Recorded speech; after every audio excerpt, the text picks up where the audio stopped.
everyone, and welcome to a new video. As the title and intro suggests, today's video is all about my dragon dress.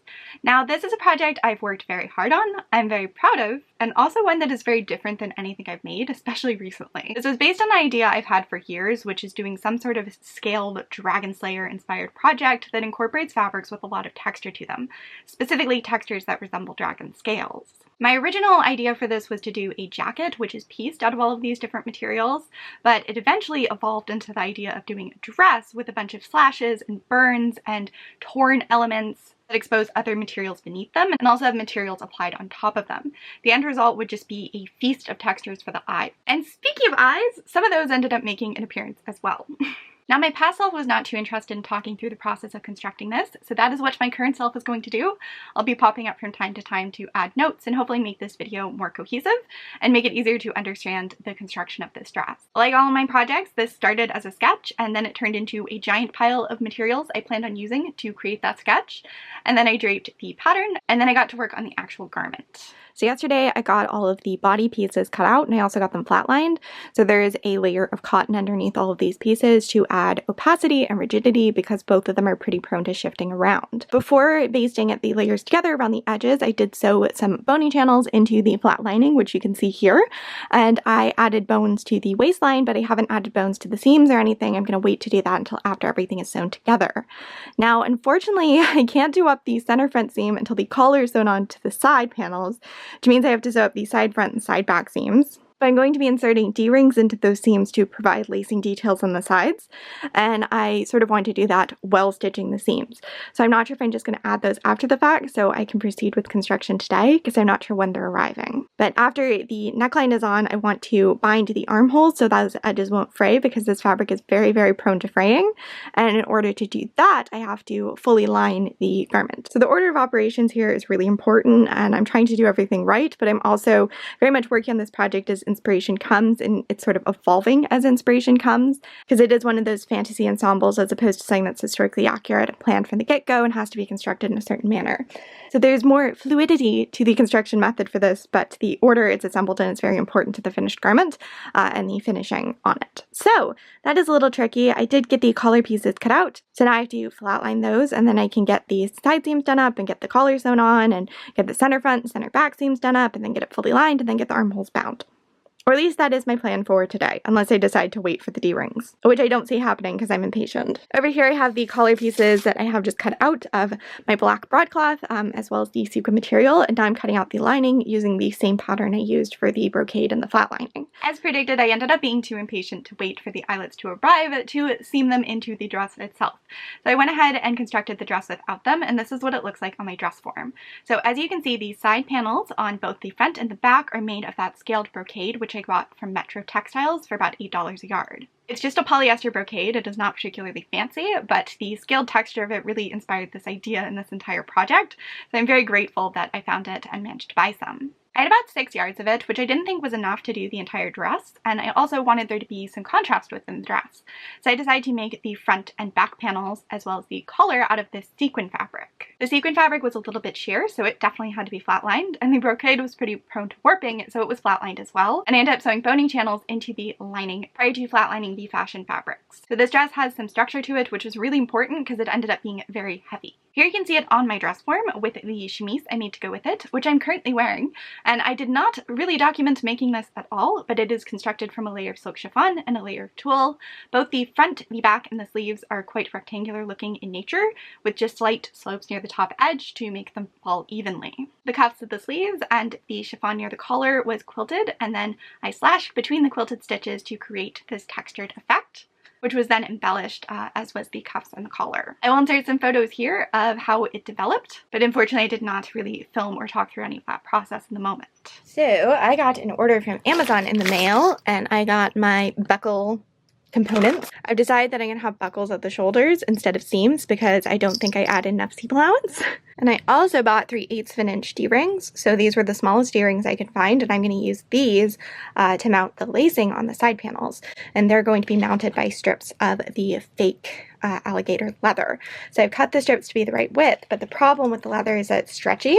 So this is a little piece of it, and as you can see, I can stretch it, and I don't want my D-rings to stretch out of position. So I'm going to be stitching some cotton onto the backs of these pieces before I put them through the D-rings. So here I have pieces of cotton, and I cut these to be twice the width I wanted. And it's hard to see because it's black. And then I just pressed the edges inward so it was the width of the leather strip. I'm going to match them up and then just stitch very close to the edges. I also did this with a wider strip, which I'm going to use for the pieces that pass through the buckles. And I was originally just going to add these D-rings to the side seams, or the side front and side back seams. So not at the actual side, but at the sides of the frontmost panels and backmost panels. But I've decided instead I'm going to try and hide them underneath this sort of stomacher piece that I'm creating out of the scaled fabric that is backed with leather and brocade. And then I've done it at the back as well. So I think it'd be really cool if the D-rings could just like emerge from the edges of these. So that's going to involve a little bit more work figuring out the correct placement for them and also having it be symmetrical, because the applique details that I'm adding aren't perfectly symmetrical because the fabric isn't perfectly symmetrical. I've also been contemplating, and maybe this is crazy, but adding eyes. But I feel like the place where the eyes would naturally go is right here, which is where like the nipple is. And I don't know if that's weird. It makes me think of Bimini from RuPaul's Drag Race, who famously said that nipples are the eyes of the face. So I think it'd be really cool to have sort of eyes hidden underneath the scaled portions, and it would add a really neat element of interest. But yeah, I also don't know if that's like too graphic. I do definitely want to make a horned headpiece to go with this though, and I think it'd be really cool having eyes on that. So over here I have cut up Christmas ornaments. I've cut them in half just using a knife, which was a little bit questionable, but it worked. I didn't cut myself. And then I mounted them on interfacing and I've pinned them to a curved surface. I've just sculpted around them with clay. So we'll see what I end up thinking of these and if I decide to incorporate those. But I have to decide whether or not I want to incorporate those before I move forward with stitching this all together. So it has been a slight setback as I'm sort of debating with that design idea. Though I suppose I could start to figure out some of the patches for the skirt while I wait. So here you can see me start to play with some of the textural elements of this project as well as the scaled fabric.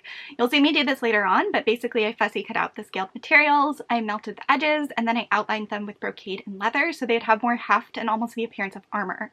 And then I positioned them at the front and back of the garment, where I feel like a dragon's most prominent scales would be, and also those are the areas where you would want armor. So this is sort of to mimic the appearance of a dragon, since the material itself is scaled, and also to mimic the appearance of armor, since I think that's a neat element to incorporate into a medieval dress. So I spent a great deal of yesterday making these eyes, and I think they turned out so cool and they add so much interest to this project, but they also definitely take away from the more subtle aspects of this project. I don't know if I like it better with them or without them, but it's so interesting and compelling with them that I don't know.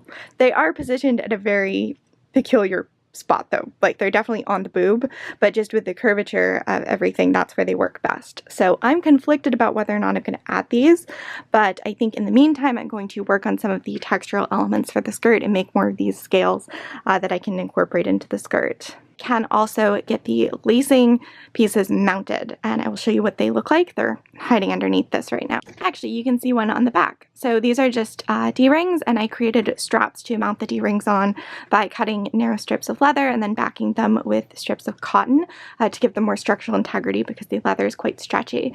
So I did that for these 1-inch bands too, which are actually buckles that are going to close at the sides. But above the buckles, there's going to be lacing, which will ultimately keep this closed, but also be sort of decorative. So lacing is going to be threaded through the D-rings, and I was originally just going to insert these into the seams, but they didn't arrive on time, so I couldn't do that. And I also decided it would look more interesting if they were sort of coming out of the scaled details at the front and the back, so it would look almost like the lacing was holding those specific pieces in place. So I ultimately had to do some math and figuring out, but I decided to cut out a piece of interfacing that was smaller than the scale detail that will go across these panels, and all of these straps were stitched onto those. So now I have to stitch this onto the base fabric and make sure it doesn't extend into any of the seam allowance. And then I have to decide if I want to line this before or after adding all of the embellishments to the skirt, and I'm thinking after. On the topic of the eyes, I do have a video over on Patreon for $6 nut patrons. That is a talk-through tutorial that shows the entire process of making them. They're really easy to make. You just need some Christmas ornaments, some clay, and some nail polish to paint them. And I really am just overjoyed with how they ended up turning out. Alright, so we are going to create some of these scaled patches for the skirt using the same method I've used for the ones in the bodice. And we're just defining the scales and adding texture in a way that I think is fun. So what I'm doing is I'm cutting out, following the border of the scales, kind of triangular shaped pieces just going with the direction of the scales. So I'm not cutting any scales in half, I'm following sort of the borders of them.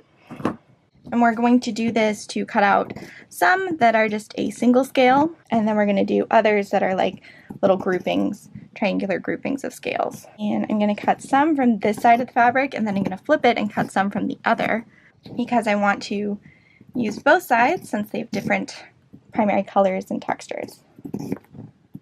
And for the scales that I'm just going to use as single scales, I am cutting out a border above them. So this is going to be the part that's visible, and then there will be something covering this, so I'm okay that I'm cutting through scales when I'm cutting those out. And I have no idea how many I'm going to need, how many patches I'm going to add to the skirt. I just want to have some prepped.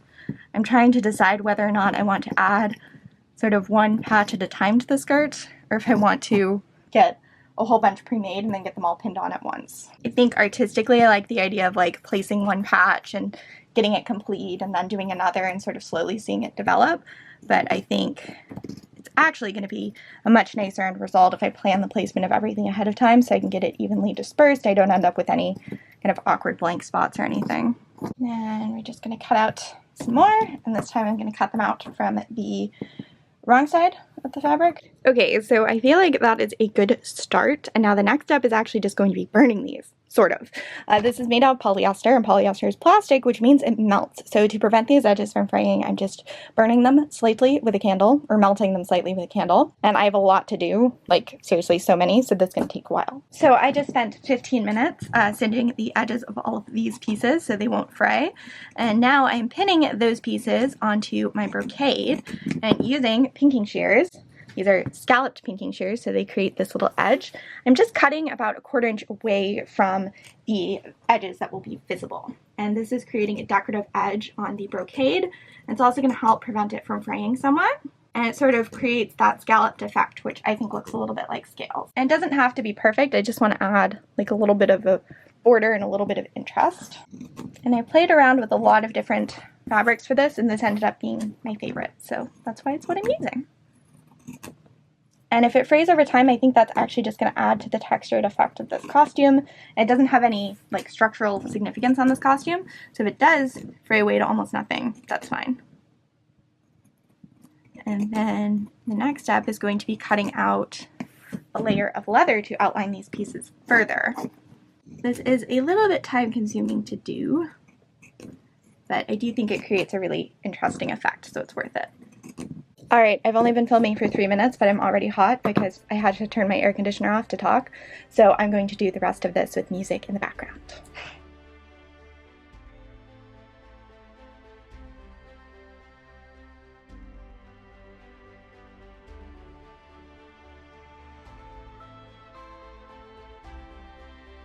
So constructing these is really the first step in making my vision become reality, and that vision is just having this be a very textured, very patchwork sort of inspired project.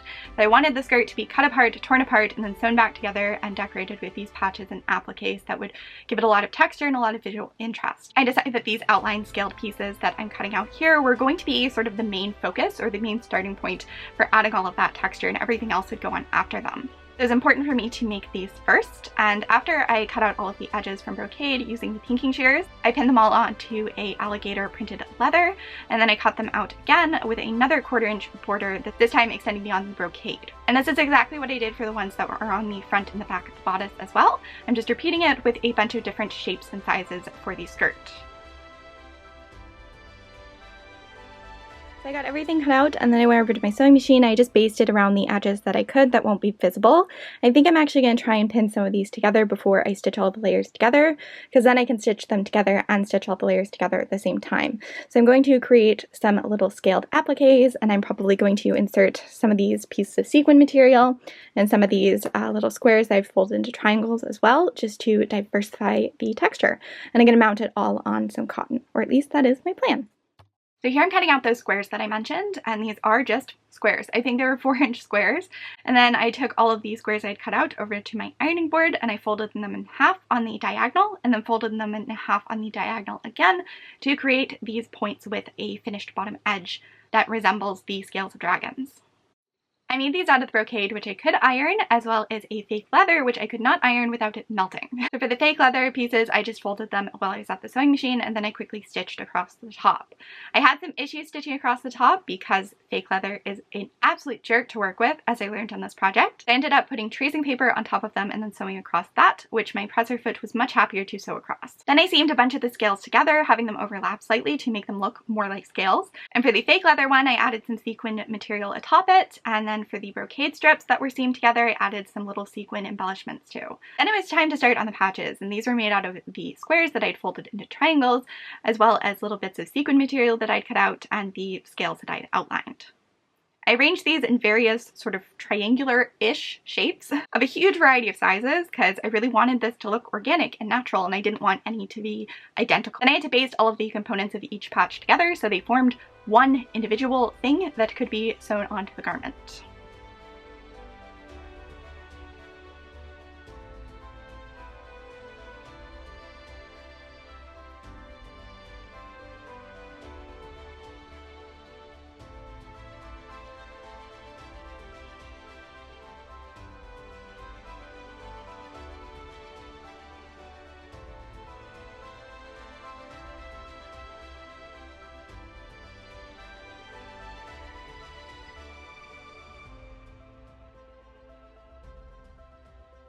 So I made some more eyes, and I also finished stitching together the 15 or so little patches or appliques that I made a few days ago. So these were just various scale pieces that I'd cut out that I'd pinned together, and then I went through and stitched all of the edges down together to create an individual patch.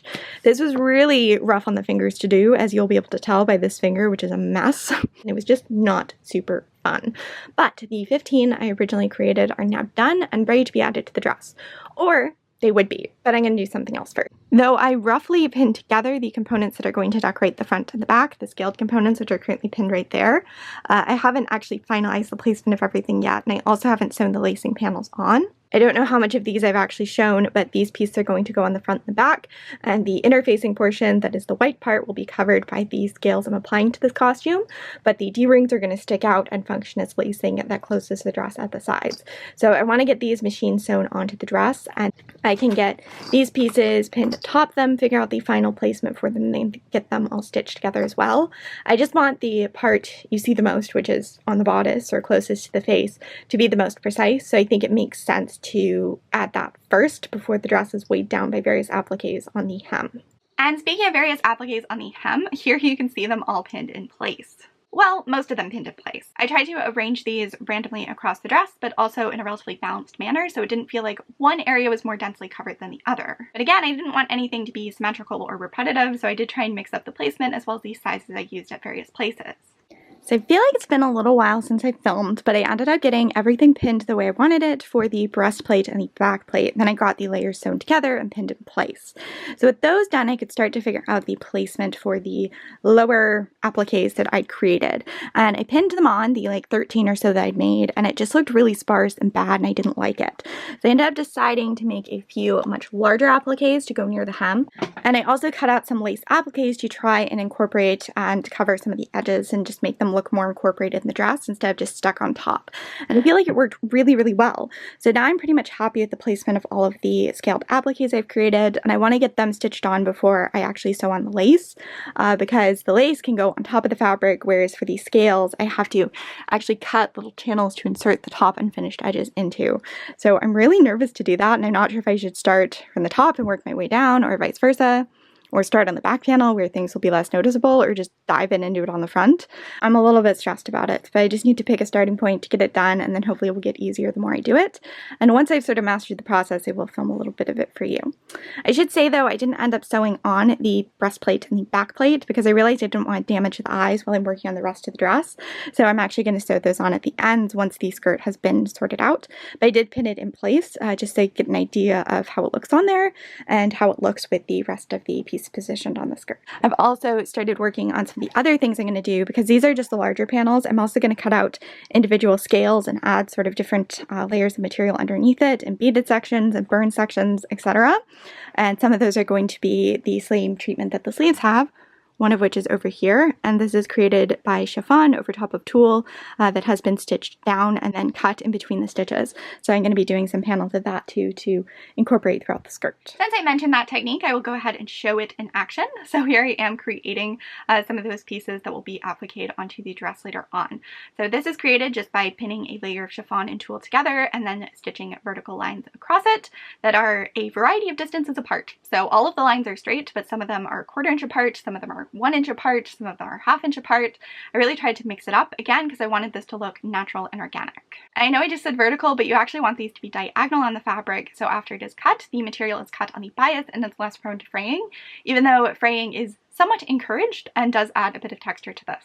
After I've sewn across the entire piece and it has been pressed, I'm going to go through with tiny scissors and cut through the chiffon layer in between the stitches I've created. The stitches will secure the chiffon to the tulle and provide it with some structural integrity, but those edges will be allowed to fray and add a lot of texture. I did this on the neckline of the chemise as well as the cuffs of the sleeves, and I liked how it looked so much that I wanted to incorporate it into the dress itself as well. And to incorporate more of that chiffon, I ended up making little tiny ruffles with raw edges out of the chiffon as well. These were just strips that I tore from what chiffon I had remaining and then gathered by machine. So I spent probably a good hour going through and just creating little slashes to insert all of the scaled pieces into. So like you can see one there.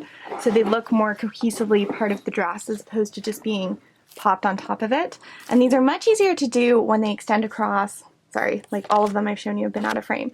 These are much easier to do when they extend across a singular panel, because then I can just cut the opening in the fabric and tuck it between the fabric and the flat lining layer and pin it down. Whereas when they go across 2 panels, like this one, they're stitched together at a seam, so I actually have to cut through all the layers of fabric to get it underneath there, and that means that I have to sew both the flap over top of the scales and then underneath these scales to re-secure the layers together. So the scaled panel sort of serves as a bridge between the slash I've made. So it has to be stabilized below the slash and above the slash to hold the fabric together. Hopefully that makes sense. Whereas when you're just doing it across one panel, you don't have to worry about that because you're not cutting through the structural layer of the fabric. And I think unfortunately all the ones that I have saved to show you go through the structural layer of the fabric, which is going to make it harder, but it is what it is. What I've been doing is just pinning below the point where the patch is going to be hidden. So you're not going to see any of this top stuff because it's not finished the way this bottom edge is. And then I peel it back and I figure out where the best kind of place to tuck it underneath is. So for this one, I think it'd be best to follow this line. So I'm going to cut kind of below the point I need. And I'm carefully going to fussy cut around the scales because I want to keep the scale pattern intact so it looks like part of the pattern as opposed to sitting on top of it. And I'm going to cut a slash big enough for the piece I'm inserting. And then I'm just going to take my lighter and I'm going to melt the edge so it won't fray. And that will only work if your fabric is polyester, which this outer fabric is. And then I'm just tucking my little scale piece underneath. And sometimes the scale pattern doesn't work quite as nicely with the patch as I would like, so I have to change the placement slightly. So like right here, this part is visible and I don't want it to be, so this patch is going to have to move up a little tiny bit, so that's covered. But usually they don't move enough to interfere with the overall vision that I have. And then once I like the placement of the patch, I can just pin it down. So then it is inserted to the fabric as opposed to sitting directly on top of it. So I think for this one, we're going to cut right here and then sort of make up the scale pattern across the sequin fabric. And the sequin fabric doesn't fray, so I don't have to worry about melting the edges of it. Oh, there's a piece of boning there. That's interesting. There are a couple pieces of boning there. Well, we'll see if that affects anything. Yeah, that's interesting. I should have been more careful about the placement, I guess. Alright, the boning was quite the surprise on that one, but that is now more integrated into the dress. I guess the boning is going to become an issue for this one as well. I really had not considered that. Maybe we'll see if we can get away with just cutting through the sequin layer instead of the base layer. Maybe that will be our plan. And there's a good line right here that we can follow, the scales. Like so.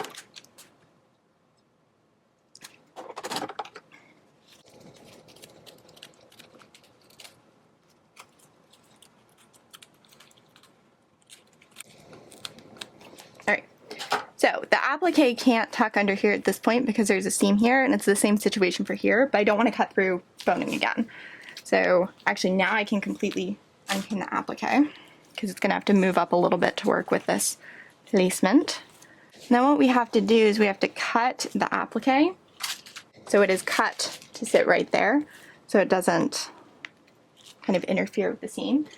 The problem is sometimes when you do this you cut through the stitches that are securing the applique together, which could be bad, but we will deal with that when we have to. We can also just sort of cover it with beading. Then we have another seam here, but the applique is actually a pretty good height to sit underneath it. So I'm just gonna try and stop the fraying a little bit. That was a much smarter way of doing it. I wish I'd figured that out before I cut through the boning on the other one, but you win some, you lose some. Alright, so those are those ones done. I hope this sort of explained the process to all of you. I've got a couple ones near the hem which are going to be hard to show, so I'm going to do those off camera, and then I'm going to have to go through and just by hand stitch down all of these points. And I think I'm going to leave the bottom edges free for now, so I can sort of tuck things underneath them. Like say I want this lace applique to be coming out from underneath it. It'd be much easier to add that before this bottom edge is sewn down. So that is sort of my plan, but it's still going to be a ton of work even if I only have one edge of each piece to secure. So wish me good luck with that one. I'm probably not going to film it either because it's not going to be entertaining, it's just going to be me complaining. This is how the dress looks after all of the patches have been stitched down. As I said, I just used running stitches by hand to secure them all in place.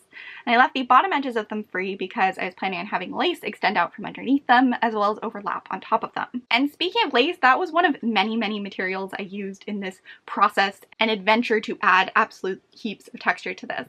I had over a dozen fabrics set aside in a pile for this project, and that included the brocade, the leather, along with a grayish colored jersey, a really heavily sequined fabric, lace that I ended up cutting appliques out of as well as trim out of, and many little scraps of different black fabrics I thought I could incorporate into burned portions of the outer layer of material. And yes, you heard me right. I looked at this dress I had spent many hours working on and decided to light it on fire. Just a little bit though, like a controlled fire. In addition to all of the fabrics, I'd also set aside over 20 different types of beads and about 10 different types of sequins. I ended up using all of those beads and then some. I think I ended up using 40 different types of beads in total, and I'm pretty sure this finished dress weighs like 20 pounds. It is heavy. There's a lot of embellishing on it. And speaking of that embellishing, this is the one part of the project I did a good job of talking through. So let's cut to that footage. All right, so I spent probably 3 hours yesterday getting all of these appliques and embellishments pinned onto this dress, and I'm finally relatively happy with it. I also ran out of pins, so I figured that was a good stopping point. And so I've got these little tiny patches of the sequin fabric, I've got lace appliques, I've got the chiffon that I gathered. I also burned and cut holes and put tulle or various different fabrics underneath it. Then on the back, it is the same sort of situation. So I have these patches that I'm going to burn and roughen up a little bit more. I've got those bits of sequins, lots of lace, and just everything has to be sewn on. And I'm also going to be embellishing everything as I sew it on and sewing on more sequins to add even more texture to it. So it's going to be quite the task. Oh, I should also mention there are some eyes. I did put an eye on the back and an eye on the front to incorporate into this. So there will be a little bit of gluing involved in addition to sewing, just because that's an easier way to secure these. But yeah, tons and tons of texture, and it's going to be tons and tons of work to sew on. So I guess I should get started. All right, I've basically finished sewing everything to the front panel. So I'm starting on the back panel, and I thought I would film some of the various techniques that I'm using, or the kind of methods that I'm using, I guess. They're not overly special, but it might still be interesting. So this portion was created by cutting holes in the outer fabric and then putting velvet sequin fabric underneath it between the lining and outer layer. So these pieces were flat lined, which means there's a layer of cotton underneath them. So I could just cut out from the top brocade layer of the fabric and then tuck this fabric in between them. And the edges were lightly singed with a lighter, the edges of the brocade, to help prevent fraying. And for this, I'm starting from the hem and from the edges and working my way inward towards the center of the panel. So that way there aren't as many pins to get caught on as I move towards the center, since I'm removing the pins as I sew on elements near the sides. So for these guys, step one is just sewing around the edges, securing that little piece of fabric in place. And there isn't going to be a ton of tension on these, and the beads are going to secure it further. So I'm using relatively small stitches so you won't see them, but they're pretty far apart. And I've done this technique in a few places on this using different colors and different types of fabric underneath it, depending on what color I want to incorporate in that part of the project. Because there are some areas that I want to be a little bit lighter and some that are a little bit darker. And despite being singed, this is fraying, but the fraying kind of adds a bit of texture, so I don't mind a little bit. Alright, so now I'm going to add some beads, and I've already done that to one of these up here. And I did this to pretty much all the scales on the front panel as well. And I'm trying to keep the beads near the bottom edge, since if you look at the shading of the scales, there's sort of a dark line at the bottom, and then there's shading on this side. So I'm trying to mimic that with these as well, and putting the beads in that location. And my tray is just full of random beads. I have so many different beads I can use for this project. I'm just kind of dumping out a little baggie and then going through those and repeating the process. But I like to start with a few sequins and then build up more to beads in the center. Then we will add some smaller black beads, and then towards the center I can start adding some of those larger ones.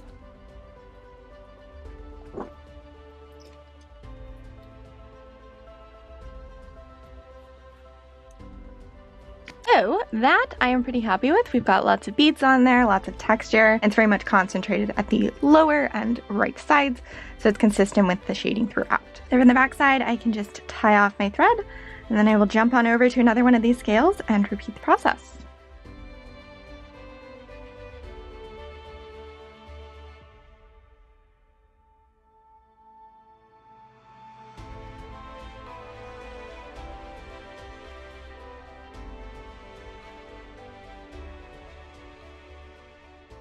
This area is now completely finished. You can see all of the texture that it has. So we are going to move on up to these spots, which are getting very similar treatment. However, instead of cutting out a scale and trying to follow the shading on the rest of the scales just with a different fabric and beads, these are more kind of random holes, and then I'm going to singe what's inside of them, which is tulle, to mimic the effects that you see on the cuffs of the chemise that will go with this. So we're just going to take a lighter and very, very carefully singe the tulle so it has a little bit more texture. And much like with the other ones, we are going to go with thread and stitch around them to secure the tulle patch in place underneath it.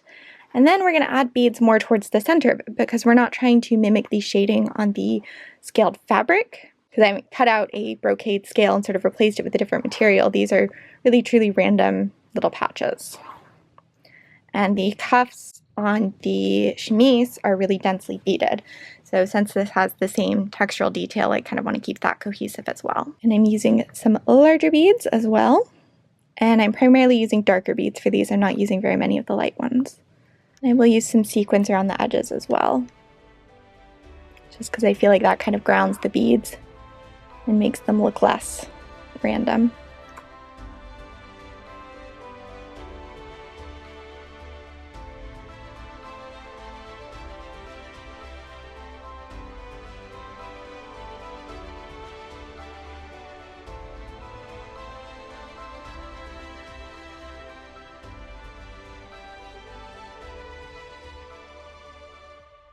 Great, so now that is beaded, and it's much more interesting looking than the other one, so I just have to repeat that on the other one. So next up, I'm sewing on these little guys.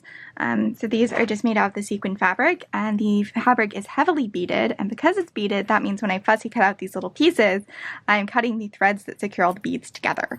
So when I'm sewing this on, I'm trying to sew through at least some of the beads at each edge and at the top of each row to try and prevent it from all coming apart and unraveling. And you can sort of see it start to do that. And my mom's texting me because her dog had an allergic reaction. We think she was stung by something. And speaking of being stung by something, I was stung by 12 wasps the other day, or yellow jackets.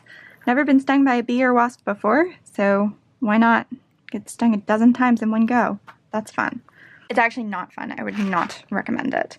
Then once that's done, I can start to embellish it, and I actually like how these drape in the texture of the sequins around the edges. I think it already resembles scales, so there isn't a whole lot that I want to do to the bottom edge. I just sort of like to let it hang.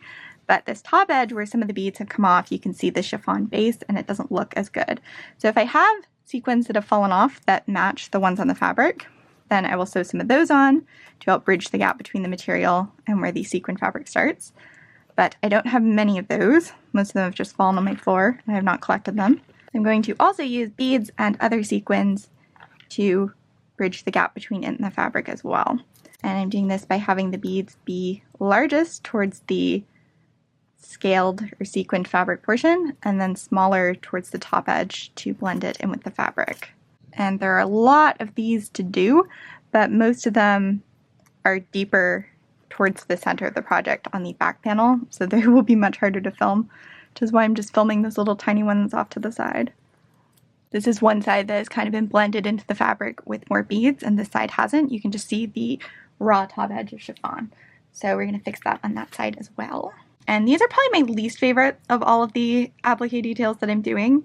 They don't take the longest. The thread's just really prone to getting caught on the sequin embellishments themselves, and it gets tangled up in them really easily, and then it's a pain to untangle. So it's just kind of the most tedious part. But I do also think it looks really cool, and I really love this fabric, and I'm excited that I was able to integrate it into this project in a small way. I don't have a ton of it, so I sort of wanted to save it for its own project, but I was able to sacrifice a few inches for this. That's really all it took, because these little tiny appliques are made out of like 1 inch by 2 inch pieces of it. So it really didn't take much of the fabric to add these little scaled details. Alright, so that is it, all embellished and stitched on. I have many, many more of these to do on the back panel, so wish me good luck with that. It is a new day, and another day of working on this, because there's probably, I don't know, 20 hours of beading that has to be done on this back piece. I think I've put in like 8 hours over the past 2 days, and it's nowhere near done.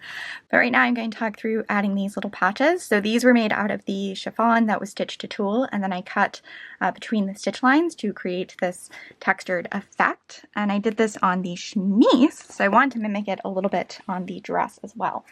So these are sewn on with sequins, and when I was manipulating the fabric, I ended up knocking this and it tipped over.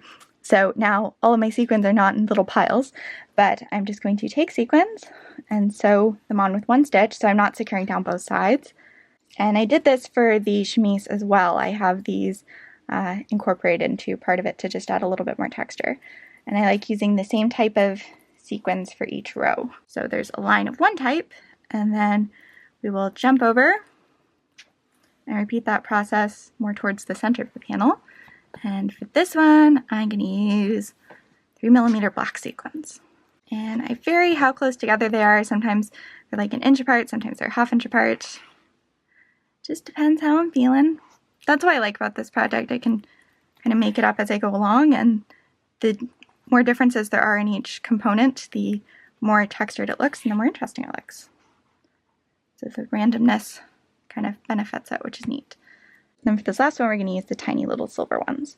And these are by far the easiest and fastest to sew on of all of the pieces I'm adding to this. Unfortunately, I didn't use them very many places. Since they are made out of the chiffon fabric, they look a little bit stark and out of place on a lot of components. But I really like the amount of texture they add, so I tried to cut them up relatively small and incorporate them where I could.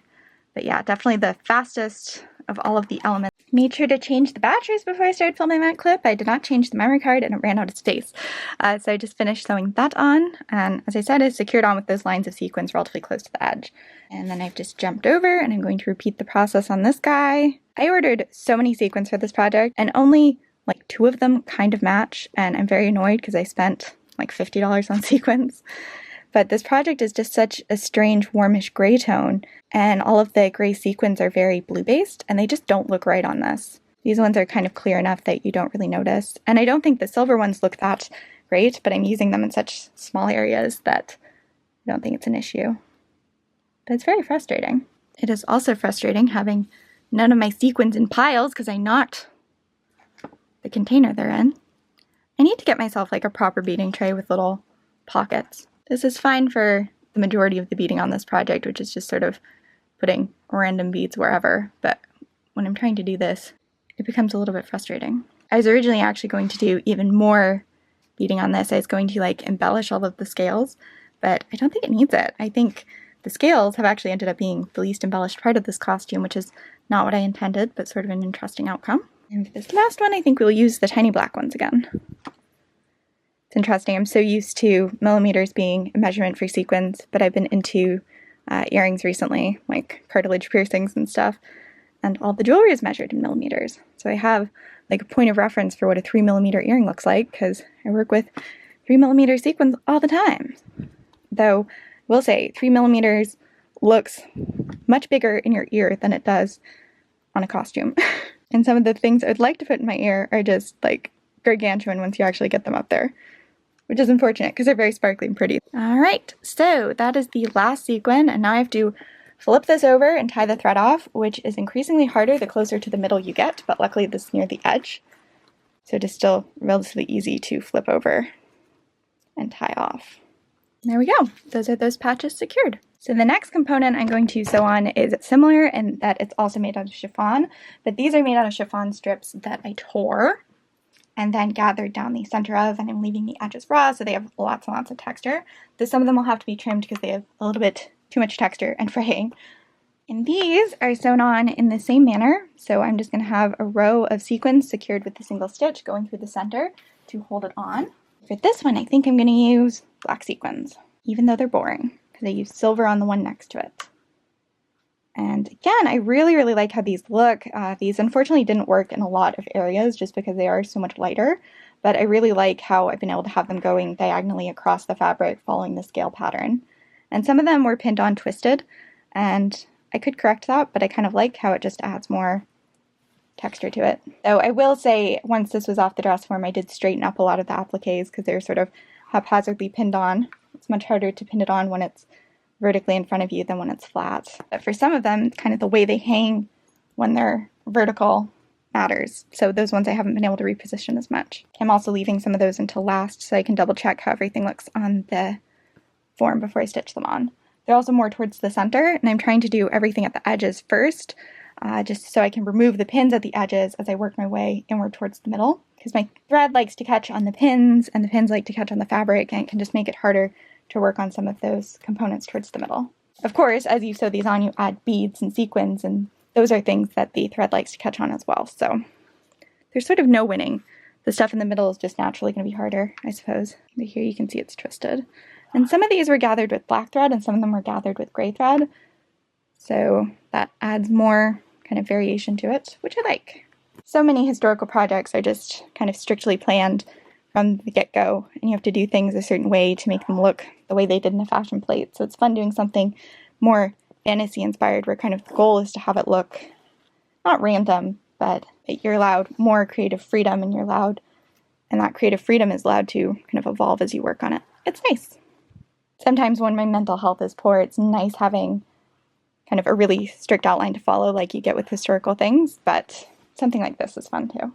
And again, these are definitely the easiest ones to sew on, because it's just a row of sequins.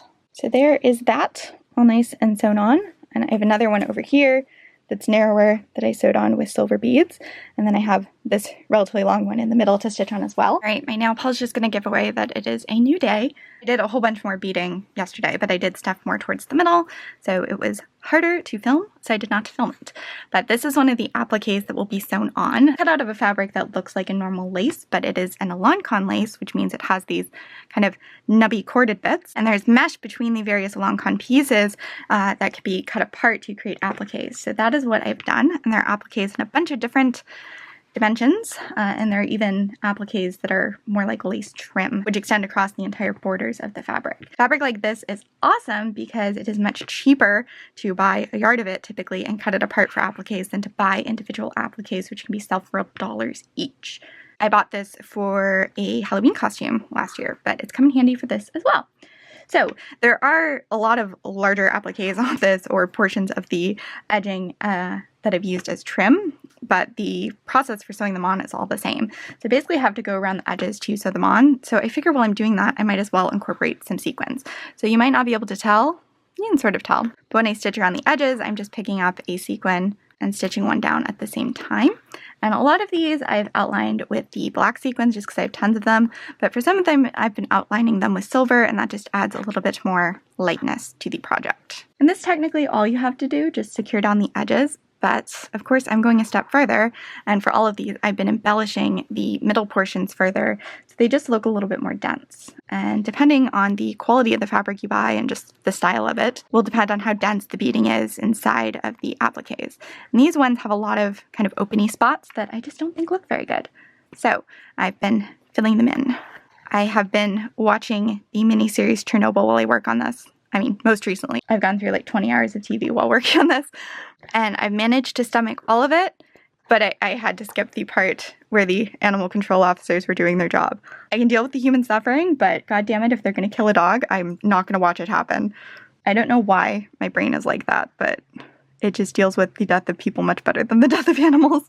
Before you get on me for being hypocritical, I don't eat mammals anymore. I eat some poultry just because I'm a very picky eater, so I have to get protein somehow. But I've seen too many cute gifs of cows to eat beef anymore. There's an entire subreddit devoted to cows that are fluffy, and it's like the cutest crap I've ever seen in my entire life. As rough as the show is, I was reading some of the notes from the firefighters and their wives who passed away in the disaster, and oh my god, they are so much worse than what the show showed. Like, seriously, it's so heartbreaking. So if you think the show's bad, the reality is worse, which is always a great thing to discover. I don't usually seek out dramas. I tend to like lighter, more lighthearted TV, but I figured since I knew what happened, I wouldn't find it that tragic, but it's really well done, and it's very, very sad. It's not a new thing, and it's still happening today, but just seeing deaths because of people's incompetence, it's very sad. So that's the perimeter done, and now I can remove the pins because it is all nice and stitched on, but we are going to address some of these little gaps. So I always like to just start with a few sequins, because if the thread pulls out, the knot that I make for the thread, then the sequins will come off as opposed to beads. And the sequins coming off is less noticeable, though hopefully nothing will come off. So now I'm just going to fill in some of these open portions, and I'm going to use a mixture of sequins for this and beads. Depending on where the applique is located, I will change what colors of beads I use. For some of them, I've been using lighter ones, like these ones, which are more of a silvery. And then for other ones, I've been using all black. And how densely I fill these in also depends on where it is located. But the end goal is just to add a bit of sparkle and make them look a bit fuller.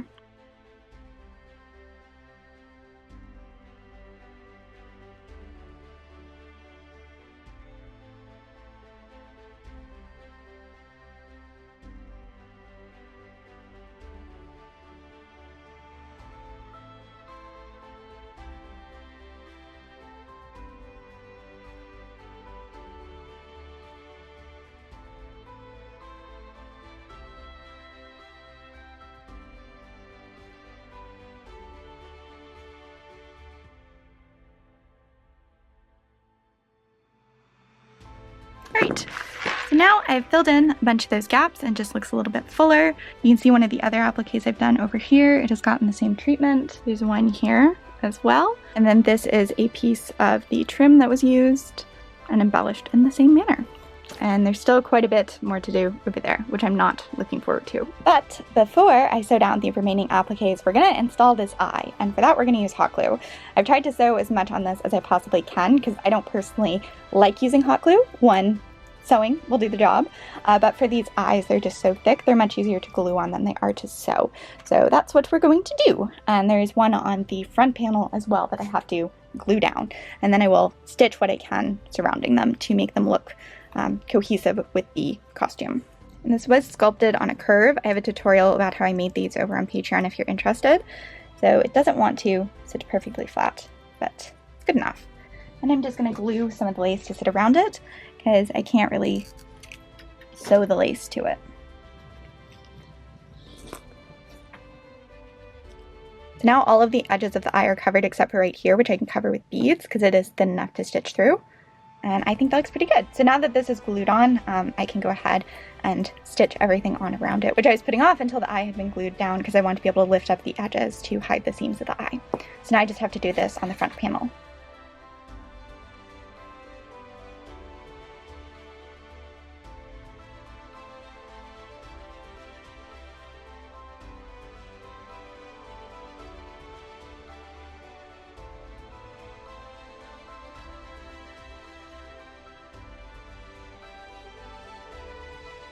Here you can see all of the finished beading, and one part of the beading I forgot to film was adding these little splashes of green, and these are made entirely out of these faceted plastic gems that I got off of Amazon. I bought them sort of on a whim because I thought they might match the eyes and be a fun way to introduce a little bit of color into this project, and I was very hesitant about it and I wasn't really sure if I liked it or not, but I ended up using all of them. I guess I liked it enough to commit to it. And with the beading done, the dress was almost done being handled, so I went ahead and sewed on the front plate and the back plate that I made so much earlier on. Now I did all of this embellishing while the garment was still relatively flat, so I had a front panel and I had a back panel and I was working on them independently. And I took care to keep appliques and embellishments away from the very edges of the pieces. And that's because I knew eventually I would have to seam them together. So that is what I've done here, and as you can see there's kind of an awkward gap in the appliques. So I went through and added some holes, I added some appliques, I added some lace, I even ended up adding some fringe to fill in the gaps and make it look cohesive. Alright, so the beading is done and I have my sewing machine on, so I apologize for the noise in the background. But the inside of this is just a mess of stitching and threads. There are raw edges where I cut little slits to insert some of the scales. There's all of the twill tape and the raw edges from that. It's just an absolute mess. So I have made lining, a separate lining out of this black cotton that I'm going to sew in now. I'm going to sew it around the armhole edges and the neckline, and then I'm going to bind the openings at the sides. So this is going to be a pain in the butt to do because it's so heavy and difficult to get through my machine, but it really needs to be done because the interior is just a mess and I can't hand sew through some of these scale details by hand, so it has to be done by machine. I did not end up filming the lining process, and I'm glad for it because it was so frustrating. I ended up breaking at least a half dozen needles, and I just got so mad because I was sewing through so many layers of fake leather and it was so thick and it was just very irritating. But here you can see me repeating the same process on a different project, which might incorporate the same materials in a different manner. I just sewed the pieces together with the right sides facing each other around the neckline, and then I folded the fabric outward and I stitched very close to the seam point. This is called understitching, and it encourages it to fold inward. So after it was sewn on, it was folded inward, and then I just basted it from the interior to keep the lining tucked inside. For the dress, it was seamed together at the neckline, which is the V at the front and back, as well as the underarm, which goes from the shoulder to the underarm. Because I wanted to have so much embellishing on the front and back of this dress, I decided the closures would be at the sides, and it would close with lacing and with buckles, as we've already established. So when I sewed up at these side seams, I left them open above a certain point, and above that point will be finished with binding, so I didn't have to seam the lining to this point, or at least finish this point with the lining. After the lining was sewn in place, I basted the edges together along the openings, and then I just bound them with some bias strips of the scaled fabric. And this was also quite the challenge because at this point this dress was very heavy, so getting it through my sewing machine was an exercise in, like, literally it was like exercise. It was like lifting weights. It was so heavy. The final details involved adding buckles to the shoulders, which function as adjustable straps, as well as hemming it. And I'm honestly not sure if I love how the hem turned out. I ended up folding up the outer edge, stitching it to the lining that was also folded inward, so it is neatly finished on the interior, but I am getting a little bit of bagging. So whether I rip this out and redo it remains to be seen. But aside from the hem, I am overjoyed with how this turned out. I think it is just such a fun, interesting garment to look at, and the fact that it's garment I think is pretty incredible given how much detail there is on it. The more you look at it, the more you see on it, and I think that's just really neat. That's not something you normally get with clothing. It definitely bridges that gap between medieval and fantasy fashion, which I am so fond of and always happy to be a part of. And I think after focusing on historical costumes for so long, making something that is so fantastical and being able to use whatever fabrics I want from my stash in whatever manner I feel like is just really refreshing and inspiring. This was just a good project for me mentally and probably physically too, because as we established, it was a bit of a workout handling at times. And I'm just so pleased with how it turned out. I hope you guys like it too. If you don't, that's okay. I get that it's not going to be everyone's cup of tea, but I am personally very pleased with my dragon slaying inspired ensemble. I'm so pleased, in fact, that I might end up doing a menswear inspired project to go with it. And if that is interesting to you, then you should subscribe and stay tuned. Thanks so much to you for watching. I really appreciate it, and I will talk to all of you very soon.